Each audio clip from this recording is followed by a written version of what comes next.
Nocioni komb lindi vonë në krahasim me periudhat kohore apo periudhat historike. Diku nga fundi i shekullit 18 dhe 19.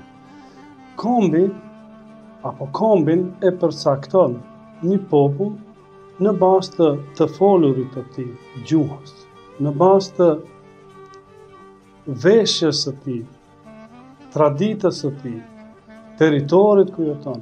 Pra, këto elemente u morën si bazë për të përcaktuar kombin e më pas kombi dhe shteti të bëjnë atë formullë të cilën sot ekzistojnë shtetet.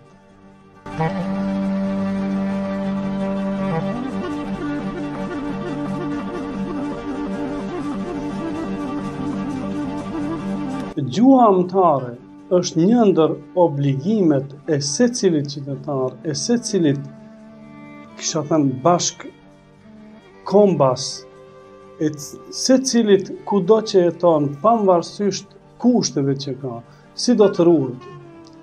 Kuptohet në rend të parë obligim kryesor, përgjegjësi kryesore është e prindit. Prandaj dhe quajmë gjuhë amtare. Më pas, duhet të gjitha institucionet të cilët funksionojnë në shtet, të lejojnë të bëjnë mbarvajtjen e të folurit me gjuhë amtare. Atë do ta forcojnë edhe më mirë, duke pas parasysh dialektet e një gjuhe amtare, të jetë gjuhë letrare përmes procesit edukativo-arsimor, që do të thotë të hynë në sistem pa marrë parasysh ku jeton ai.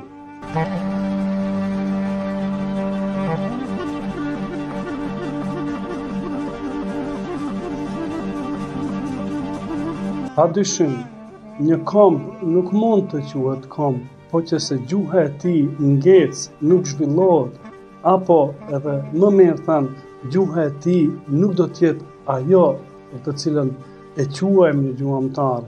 Gjuha është gjuha me të cilën lind dhe rritet, ta them një vogël, një fëmijë, e gjithë ajo që diskutohet brenda një familje. Familja është qeliza e një shoqërie, qeliza e një kombi. Në këto parametra kisha thënë se është më së rëndësishme të mësuarit e drejtë të gjuhës amtare.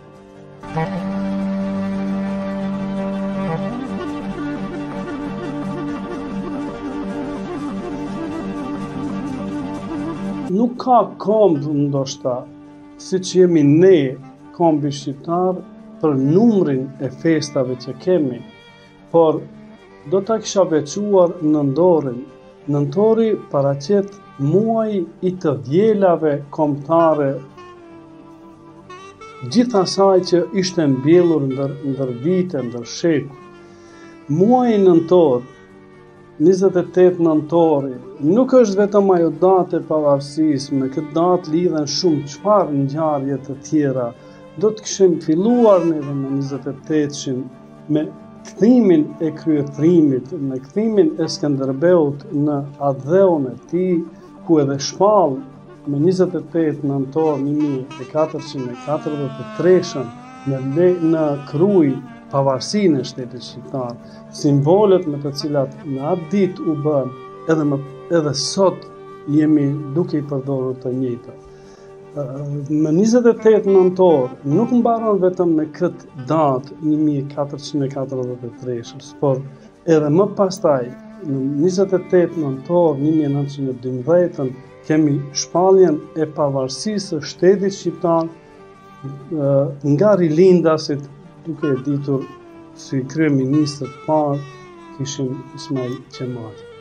Më 28 nëntor po ashtu lidhen edhe data tjera, do të kisha thënë kombëtar. Është 28 nëntori i vitit 1945 çlirimi i Shqipërisë, por jo i gjithë shqiptarisë. Ku pjesa po aq sa ishte në Shqipëri do të kremtoi 28 nëntorin për të përvjedhur në shtetin Jugosllav 29 nëntor. Pastaj kemi 28 nëntorin 1955, viti, data e lindjes së herojt Adem Jashat. Pastaj po ashtu kemi në këtë datë, 28 nëntor 1997, fillimi i luftës për pavarësi të Kosovës.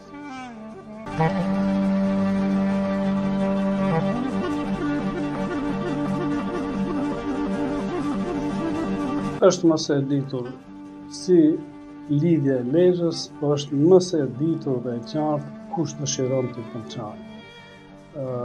Fatmirësisht, ne si popull trashëgimtar të pellazëve, ilirëve, kishim popullzuar dhe jetojmë në vendin ndoshta më të bukur të Ballkanit, por me kalimin e kohës, ndryshimet e shumta që të ndodhin në këtë vend, mu për hir të gjithë asaj të mire natyrore që kishte ky vend, do të stacionohen, do të kisha thënë, fqin, të cilët fqin duke kërkuar vend, duke dëshiruar të zgjerohen, ata do të pushtojnë po këtë territor të këtij populli siç jemi ne. Dhe këtu pa dyshim përgjigjja do të jetë ata që vinë, ata që dëshironin të zgjerohen, të vendosen në këtë bukuri, në këtë pasuri të këtij vendi, me shumë bindje, me plot gojë, do të them se janë adhuruesit e përçarjes të kombit shqip.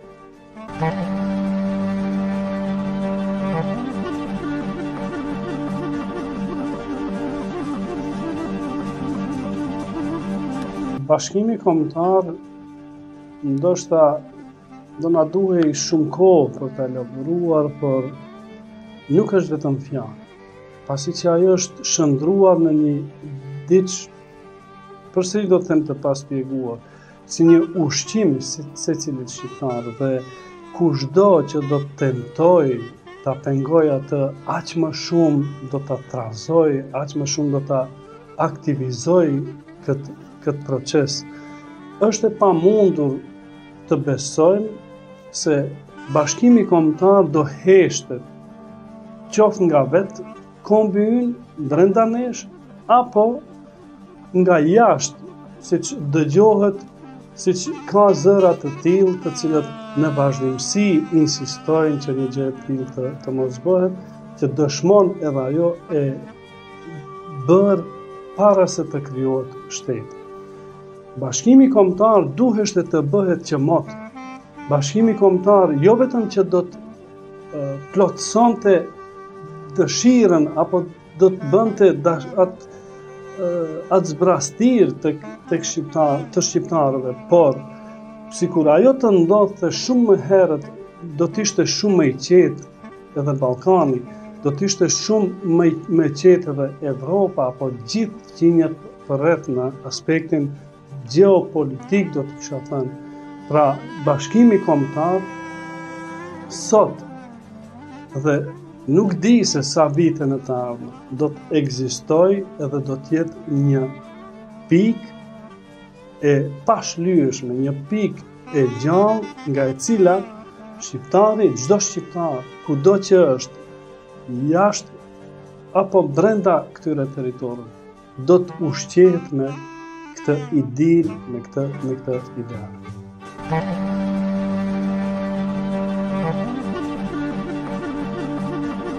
Jo tani që e thatë, është përgjigja më e mirë e pyetjes paraprake. Kjo është ajo me të cilën ne do të dëshmojmë se Bashkimi Kombëtar vlon nga brenda tek secili që është shqipfolës dhe ndjehet shqiptar.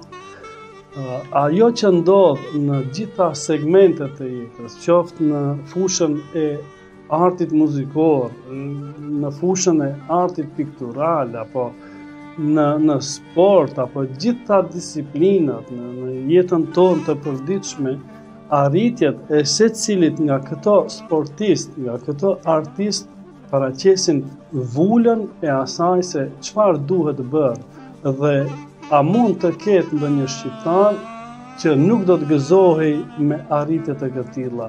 Unë jo vetëm që do të them se e shprehim gëzimin tonë në çdo moment, por edhe më shumë.